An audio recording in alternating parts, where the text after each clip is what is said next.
Smart people make the best excuses, and if you keep using your intelligence to rationalize inaction, you outthink your potential. And the worst part about these excuses is sometimes they are actually valid, and we can fully convince ourselves that they are valid, but then we find ourselves in regret afterward. And then we start to really consider the validity of these excuses, and we start to develop a hatred toward ourselves for it. Making excuses is a form of self-sabotage, and excuses come in the forms of procrastination, fears of overcommitment. What you can do against these excuses is to become very mindful of them, and you can do this by becoming meticulous with it. As you make more and more of these excuses, you begin to catch patterns. How you can catch these patterns faster is to journal about it every single day. Whenever you choose not to do something, and you know that you're a habitual excuse maker, you want to really sit there and consider the excuse you made for not doing that thing. For example, you make a YouTube video and you're not going to publish it because it's not good enough, and then you tell yourself that you're a perfectionist and you are very careful with the standards you have on the things you put out. Now, is that a valid excuse or is that emotional avoidance? Now you go back, you pull out your journal,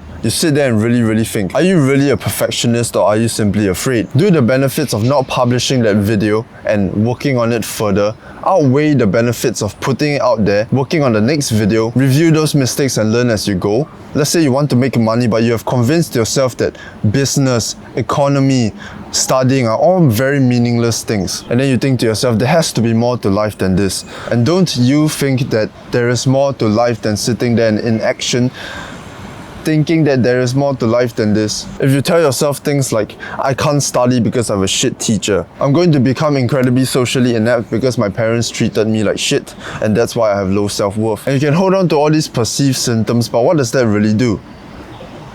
In the end, you're still the one suffering the consequences. Why don't you aim to become the guy who has a shit teacher but amazing grades? Why don't you aim to become the person with shit parents but amazing personality and someone who provides a lot of value? What happens when you sit there and really think about the excuses you're making or what you're telling yourself in order to avoid action, avoid change, avoid trying to help yourself? You reduce the time needed to ponder whether the excuses you make in that moment are valid or not.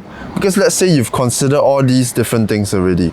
You've deliberately considered the excuses you commonly make, what you normally tell yourself, that you question whether could be your fearful thoughts convincing you to stay in inaction. Once you made a verdict, then in the moment when you're considering similar things, you're able to directly jump to your verdict rather than sit there in the excuse wondering if it's valid or not. And when you're able to decide these excuses are invalid quicker, you're able to jump into action even faster. And then you teach your brain that these habitual excuses don't even need to be considered, and soon you become somebody who actually takes action rather than sits there and think about it all day, rather than somebody who avoids all opportunity to try because they were made to be this way. You're not your thoughts. Let's view them as a separate identity.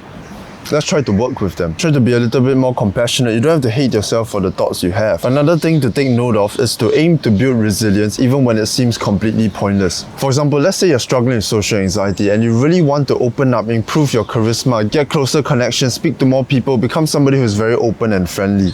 But then you find yourself stuck and you can't really grow into that person fast enough. What you could be struggling with is when the fear is very little and the reward is also very small, we see no point doing those things anyway. For example, when we're trying to improve our social skills and we want to give somebody a compliment, once it gets a little bit scary, a little bit uncomfortable, we're like, oh, why should we even do it? Doing these little acts of courage habitually brings you long-term resilience and changes your self-image and identity. These small acts really count. And since the reward is so little, it is so much easier to lean into your excuses. But what happens there is you keep feeding the excuse factory, and that excuse factory is going to build momentum and carry into the way you carry yourself. Recently, I was given the opportunity to speak to a new batch of military enlistees, and it's a cool opportunity, you know. How often do you get to give a speech to like a few hundred people? It was an amazing chance for me to develop my social skills, my public speaking skills, my confidence, how I carry myself and things like that.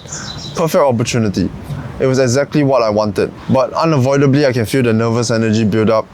And the next morning, I woke up and instantly started telling myself, maybe I should find a way to skip this and not give the speech because I need more time and capacity to work on my YouTube and my fitness. You know, I've already so many responsibilities. Maybe I should find a way to get out of it. Even though in my head, I'm very aware of my values and what I want and how important these kinds of opportunities are to me. And I've always told myself that if these opportunities come, they take priority.